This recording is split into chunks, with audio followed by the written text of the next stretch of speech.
Good morning student. आज हम लोग कास्ट के दूसरे वीडियो लेक्चर में हम लोग इसके केवल एक पोर्शन को आज समझने की कोशिश करेंगे। पिछले वीडियो लेक्चर में हम लोगों ने कॉस्ट की डिफिनीशन पढ़ी थी, एक्सप्लिसिट कॉस्ट को जाना था, इम्प्लिसिट कॉस्ट को जाना था और टोटल वेरिएबल कॉस्ट को जाना था और टोटल फिक्स कॉस्ट को जाना था। इस चैप्टर में हम लोग एक नए टॉपिक के साथ में कि टोटल कॉस्ट क्या होती है इसको हम लोग जानने की कोशिश करेंगे। वहां तक तो हम लोगों ने देखा था, तो टोटल कास्ट को जब हम लोग देखते हैं तो टोटल कास्ट हम लोगों ने जब दो टॉपिक पढ़े थे, total fix cost, total variable cost. तो इसी को अगर सम कर दिया जाए तो टोटल कास्ट हमारे सामने आ जाती है। तो यहां पर दिया गया total cast is the total expenditure incurred by the firm on the factor of production required for the production of a commodity. किसी भी गुड्स के प्रोडक्शन के लिए जितने भी हमारे पास फैक्टर ऑफ प्रोडक्शन लगते हैं उनके ऊपर जो भी एक्सपेंडिचर होता है वही हमारा क्या है, टोटल कॉस्ट है। तो टोटल कॉस्ट की एक और डिफिनीशन अगर हम इसको समझना चाहें तो टीसी क्या होता है, टोटल कॉस्ट को शॉर्ट फॉर्म में हम टीसी बोल रहे हैं। तो ये टीसी होता है टीवीसी प्लस टीएफसी। टीवीसी और टीएफसी को सम कर दिया जाए तो क्या हो जाएगा, टोटल कॉस्ट। टीवीसी का मतलब क्या, टोटल वेरिएबल कास्ट, और टीएफसी का मतलब टोटल फिक्स कास्ट। तो कॉस्ट तो हमेशा ही होता है कि cost of the factor of production. तो वही फैक्टर ऑफ प्रोडक्शन में जो भी एक्सपेंडिचर हुआ है तो factor of production divide into two part, one is total variable cost and second is the fix cost. तो यहाँ पर लेबर आ गए, कैजुअल लेबर, तो यहाँ पर क्या लैंड, फिर उसके बाद कैपिटल, फिर उसके बाद एंटरप्रेन्योर। तो इनके सबकी कॉस्ट को मिलाकर ही हम टोटल फिक्स कास्ट कहते हैं। तो ये टोटल फिक्स कास्ट होती है। तो अब इसकी फार्मूला भी आपके सामने था, TC equal to TFC plus TVC. अब इसको हम लोग जो समझने की कोशिश करते हैं वो एक शेड्यूल के साथ में समझने की कोशिश करते हैं। तो हम लोगों ने शेड्यूल मैंने यहाँ एक शेड्यूल के लिए एक फॉर्मेट बना लिया है। आउटपुट है, दूसरा टोटल फिक्स कास्ट का है, तीसरा टोटल वेरिएबल कास्ट का है और उसके बाद दोनों का सम है, टीएफसी और टीवीसी का सम है। तो हम लोग अगर पीछे रिकॉल करें तो फिक्स कास्ट क्या होती थी, फिक्स कास्ट क्या होती थी, all the cost related with the fixed factor of production. जितनी भी cost fix factor of production से रिलेट करती है उसी को फिक्स कास्ट कहते हैं। It never vary due to change in output. ये आउटपुट में चेंज होगा लेकिन इसमें चेंज नहीं होता। इसका मतलब जब जीरो आउटपुट होगा तब भी फिक्स कास्ट उतनी होगी, 1 हो जाएगा तब भी उतनी फिक्स कास्ट आएगी, 3 आउटपुट हो जाए तब भी उतनी रहे, 4 आउटपुट हो जाए तब भी उतनी रहेगी। तो यहाँ पर मैं एक एग्जाम्पल के रूप में ले लेता हूँ। पिछले ही लेक्चर में हमने लिया था कि टोटल फिक्स कास्ट अगर 0 आउटपुट था तो उस समय 12 थी, तो फिर 1 होगा तब भी 12 ही रहेगी, 2 हो जाएगा तब भी 12 रहेगी, 3 हो जाएगा तब भी 12, 4 हो जाएगा तब भी 12, 5 तब भी 12।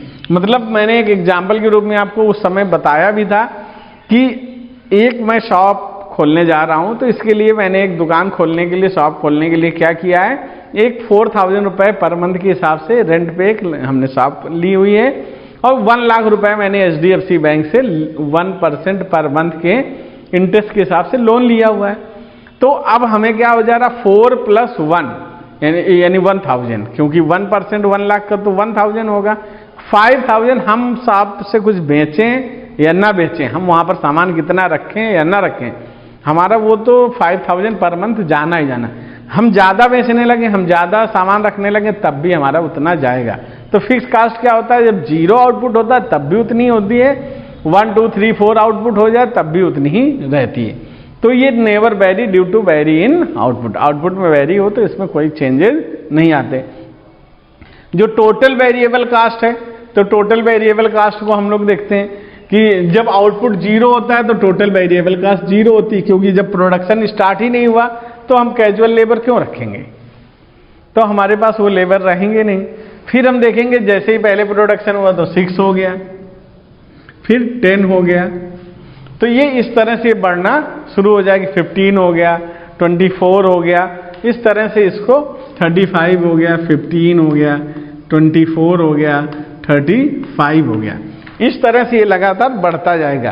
पहले क्या बढ़ेगा, इंक्रीज होगा, लेकिन थोड़ा डिक्रीज होगा, एक स्टेप 2 स्टेप, फिर उसके बाद इंक्रीज, फिर क्या हो जाएगा, उसकी इंक्रीज ही होता चला जाएगा, कॉस्ट बढ़ती ही चली जाएगी। अब हमने पहले ही बताया कि टीसी क्या होता है, sum of TBC and TFC. तो यहीं पे लिखा भी है TC total cost RTC equal to TFC plus TBC. तो यहाँ पर 12 हो गया, यहाँ पर क्या हो गया 18 हो गया, फिर इसके बाद कितना हो गया 22 हो गया, फिर कितना हो गया 27 हो गया, उसके बाद क्या हो गया 36 हो गया, फिर उसके बाद 47 हो गया। ये लगातार क्या होता जा रहा है, इसका सम होता चला जा रहा, वो लगातार बढ़ता ही चला जा रहा। तो ये आप देख रहे हैं कि सम ऑफ टीसी एंड टीबीसी। तो ये इसका शेड्यूल है।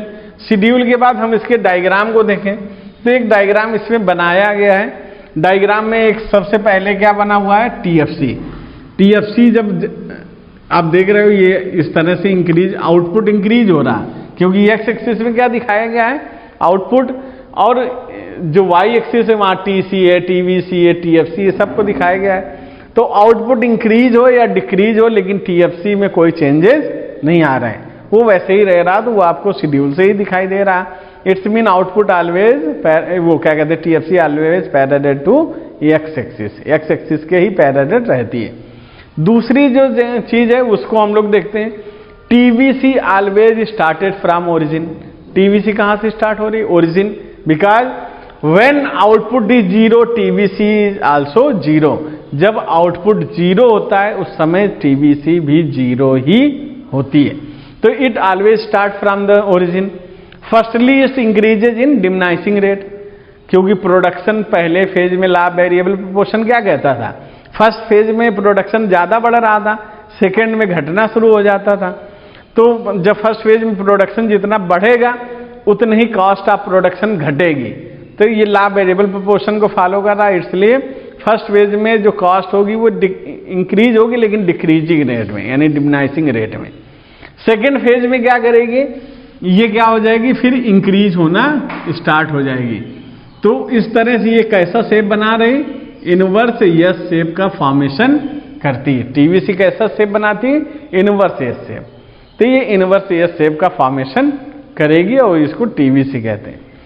तो टीवीसी के हमने दो कैरेक्टर हमें देखने को मिले, कुल मिला के 3। पहला, it start from the origin because when output is zero TVC also zero.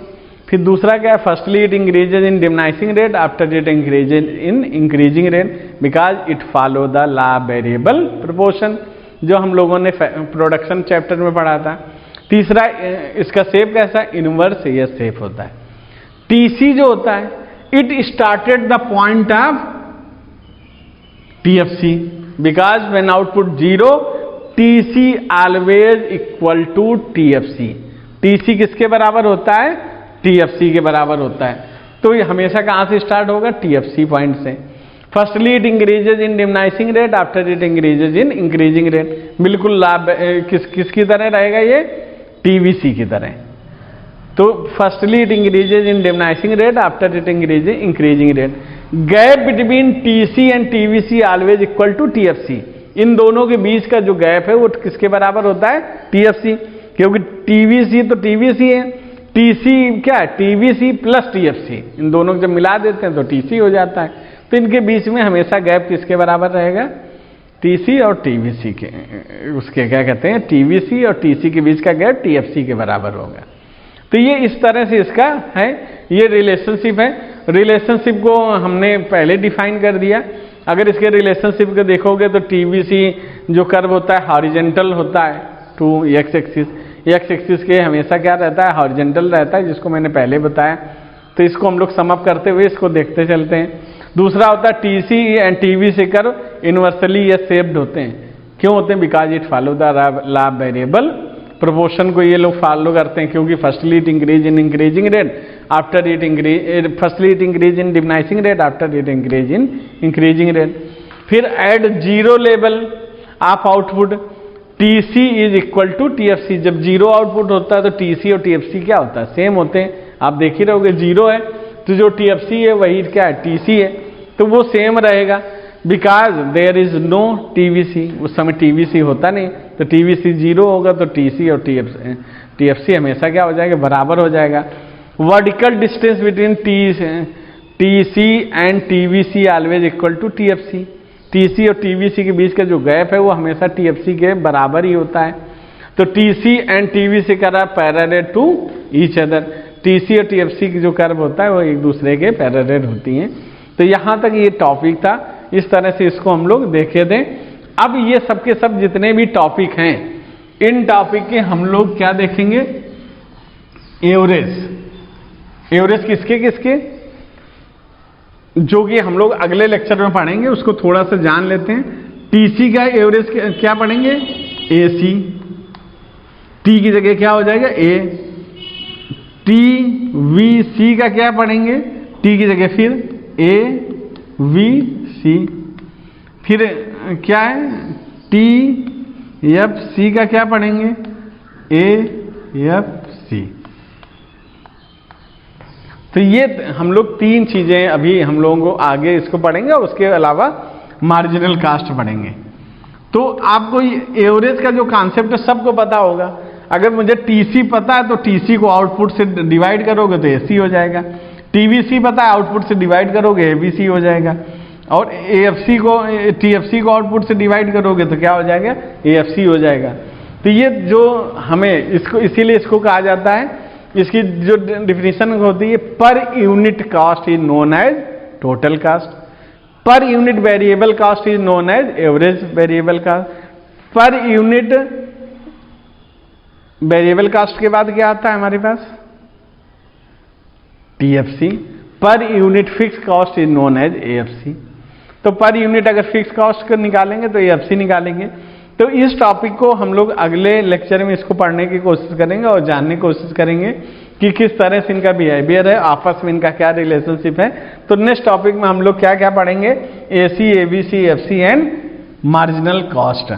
तो ये नेक्स्ट लेक्चर में पढ़ते हैं, इसलिए नेक्स्ट लेक्चर में इसको हम लोग पढ़ेंगे, क्योंकि ये टॉपिक थोड़ा सा बड़ा है और इस लेक्चर के साथ में ये कंप्लीट करना मुश्किल होगा। Okay, thank you.